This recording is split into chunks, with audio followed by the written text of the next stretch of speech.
Hello and welcome to Todd Rolls Dice, where I am very surprised, pleasantly, but hoping for more, as Monday brings our discussion with the designers of Armies of Middle-earth, the long-awaited, I was going to say battle tome, I suppose it kind of is, the big army book.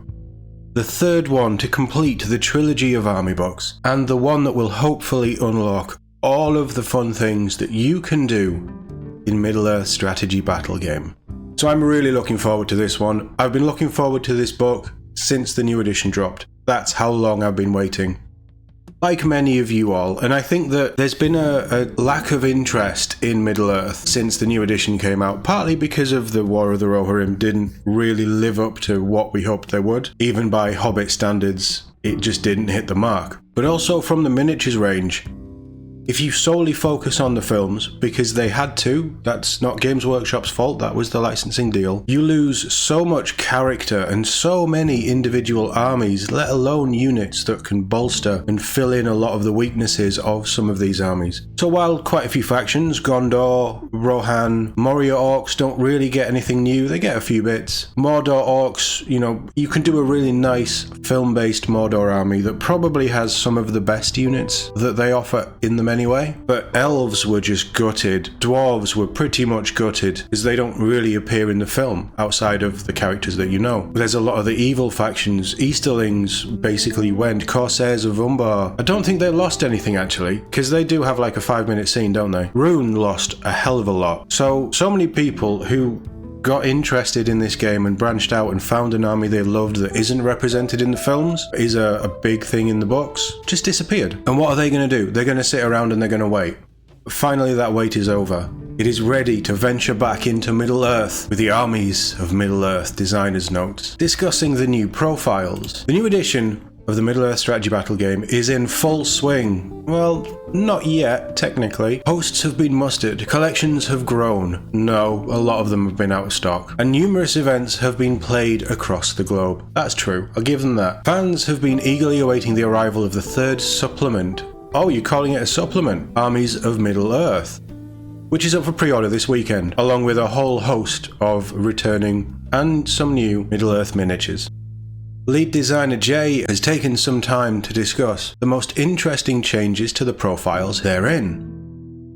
And we open with an incredible shot of Prince Imrahil with some of his Swan Knights leading the charge against some Easterlings. So this is from Jay. The Armies of Middle-earth supplement focuses on the characters and factions from Middle-earth that aren't specifically seen in the movies. Many of them are found within novels or the wider world of Middle-earth. Additionally, all the profiles and army lists found within the Armies of Arnor and Angmar PDF are included here. Good. And the PDF will be superseded upon the release of this supplement. Good. This is a collection of pretty much everything up to this point. Just like with the profiles from Armies of Lord of the Rings and Armies of the Hobbit, many of which saw a major improvement, we have taken the opportunity here to rework and rewrite every profile to ensure they better represent the characters they are depicting. With this supplement including over 130 profiles, there are far too many to highlight in this article. Instead, we've picked our top 5 profile changes to give you a taste of what's to come. Prince Imrahil of Dol Amroth leading the charge. He is going to be 160 points. I think that's what he was previously. I haven't got that book in front of me, so I don't know. But he was around that point. He was quite an investment, but a hell of a unit. He's move 6-inch, fight 7, shoot value 4+, strength 4, defense 7, 3 attacks, 3 wounds, 4 up courage, and a 3 up intelligence. He has 3 of each might, will, and fate, making him very useful. Race man, faction Gondor and Dol Amroth. Unit type hero infantry unique, and he's on a 25mm base. I'm pretty sure his horse is on a 40mm. Wargear, heavy armor, shield and hand weapon. Heroic actions, heroic defense, heroic resolve, heroic strength, heroic strike. Not bad. Options, armored horse and lance for an additional 30 points, putting him a mounted beat stick, but he's 190 points. He's going to do work for you, but he is an investment. Special rules. The lineage of Numenor is an active ability. The range of Prince Imrahil's standfast is 12-inch rather than 6. Nice. And Dol Amroth for Gondor, passive. Other friendly Dol Amroth models treat Prince Imrahil as a banner with a range of 6 inches. Very fitting of the character. He's an incredible character in the books. To go alongside his gorgeous new plastic miniature, Prince Imrahil has had a few notable tweaks to his profile, which make him even more impactful. Perhaps most important is the boost to fight value 7, which will tie him with the likes of Aragorn, Elrond, and Azog for sheer blade skill. Very fitting. As a noble of esteemed valor and intellect, Imrahil has a suitable intelligence characteristic of 3+, meaning he will pass almost any intelligence test thrust upon him. The Khazad Guard, I didn't know they still had models. They are 12 points each, move 5 inch, fight value 5, shoot value 4 up, strength 4, defense 7, 1 attack, 1 wound, 6 courage, 6 intelligence. I mean, they are only dwarves. Race Dwarf, Faction Khazad-dûm, Unit Type Warrior Infantry Elite, and they're on a 25mm base. Wargear, Heavy Dwarf Armor, Two-Handed Weapon and Hand Weapon, Special Rules Bodyguard. They are a very strong unit that you will struggle to move at times, or they always used to be anyway. Though on the surface it may seem that nothing much has changed with the elite warriors of Khazad-dûm, there is one important change that cannot be understated. They're increased to fight value 5. This is a huge improvement and allows the Khazad Guard to act as the pinnacle of the dwarven armies, as they were always meant to represent, and even stand toe-to-toe with the likes of elven warriors and many heroes. And again, it befits. Dwarves are very fighty, so that really fits. That's cool. Now a contentious one, a fan favourite character for a lot of people I think, but also he's a little bit like Marmite. Tom Bombadil and Goldberry, who are just charming models, absolutely charming models. They're more scenario pieces. But Tom and Goldberry have always been tricky profiles due to their nature within the stories of Middle-earth. In this edition, they no longer have a control zone, meaning they can no longer block off parts of a battle line by just standing there, and they can't now cast magical powers. Instead, they can both now spend their will to sing a variety of songs, each inspired by those they sing in the novels. Each of those songs has its own unique effect, from allowing models to pass courage tests, increasing their move value, regain lost wounds, improve their fight value in a turn in which they charge, and more. Tom and Goldberry each have distinct songs that only they can sing, meaning there is a real reason to want to include both in your army list. I like that, because Tom doesn't get involved. He very much stays out of the fighting, but he's not really bothered. He's very much above what's actually going on with the peoples of Middle-earth. So that fits, and that's cool. And I think that makes them quite compelling and very interesting to take in lists. Dragon. The first thing players will notice is that dragons have had a points drop to 200 and are now on 130mm round bases. They're inherently smart creatures and now have an intelligence of 5+, while they also had a bump to fight value 8. Nice. As for their special rules, dragons have gained dominant 5 and large target, makes sense. They also have a passive skill, superior intellect. The dragon automatically passes any intelligence tests it is required to take. Additionally, each time the dragon spends a might point, roll a d6. On a 4-up, the might point is free and does not reduce the dragon's store of might. That's nice. I mean, they're expensive, but that's really nice. However, perhaps the biggest change comes in the options that can be taken to upgrade them.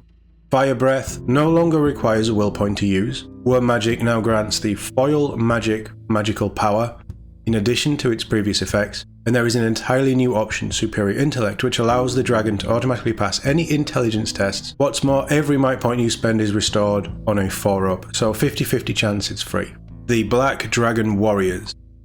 The Black Dragon Warrior is 10 points, 6-inch move, fight value 4, shoot value 4 up, strength 3, defense 6, 1 attack, 1 wound, 6+ courage, 6+ intelligence. Race Man, faction Easterling Black Dragon.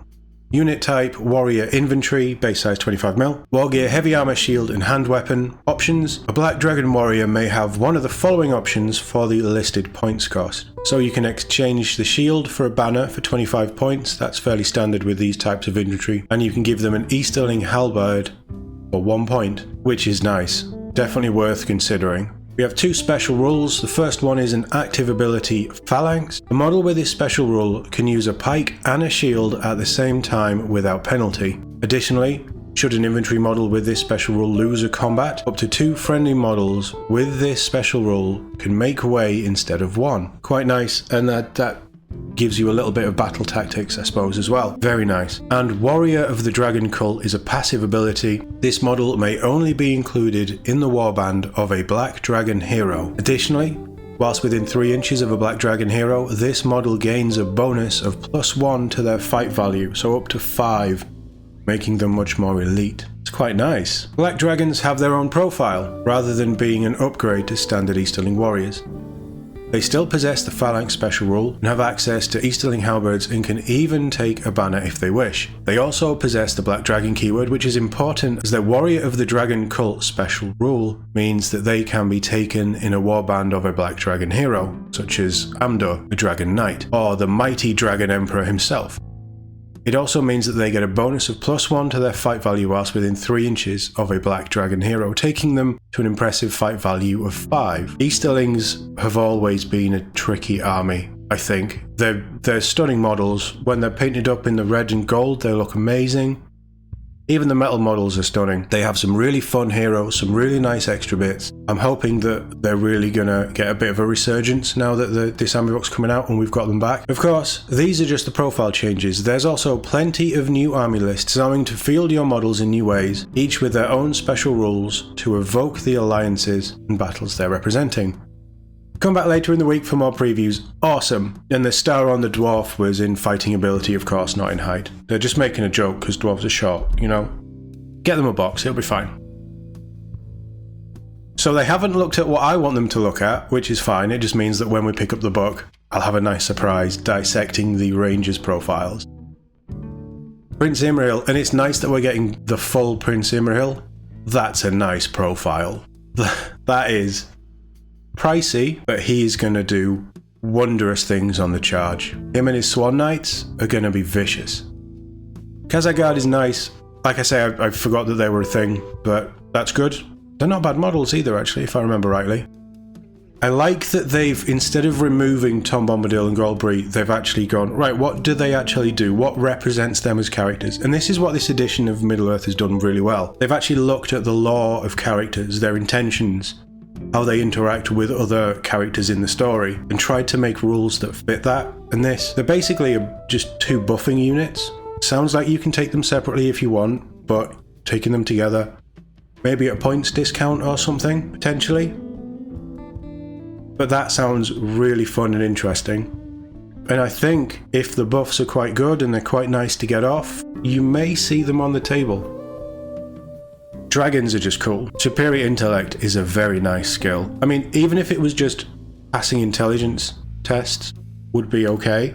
But the fact that you have a 50-50 chance to just save a might point every turn, giving you potentially a limitless supply of might if you roll well, is good. And the Black Dragon Warriors just look cool.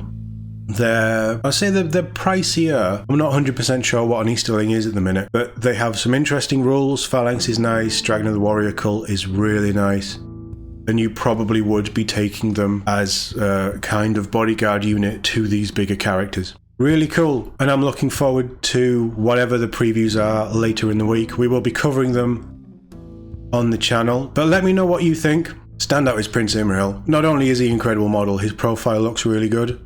Pricey, but if you can build him with 6-inch range on using him as a banner, you could probably flank him with quite a nice handful of knights, charge them up, they'll take a flank, they'll probably hold a flank. Yeah, very nice, and very tough to shift with that defense 7 as well. Yeah, cool, really cool. I love that we're getting Middle-earth stuff again. Alright, I'd love some new reveals. I'd love to know what we're actually doing with models. At some point, you're going to have to start to, if you really want this game to survive and to bring in new players, you're going to have to turn some of these metal the old metal stuff, 20-year-old, more than 20-year-old metal stuff, into plastic. And you're going to have to start upgrading some of the kits that just don't look that good anymore. Hopefully that will happen. I think that this book is the gateway to that happening. But over 130 new profiles and new ways of building them into your army. This is great news. This is what we've been waiting for this game, and this is actually getting me excited to finally play this new edition, build my army of Rangers, mix them in, well, see what I can mix them in with. Do something really fun and cool with Aragorn and the Grey Company. Let me know what you think in the comments below. As always, thank you very much for watching, and I'll see you all in the next one.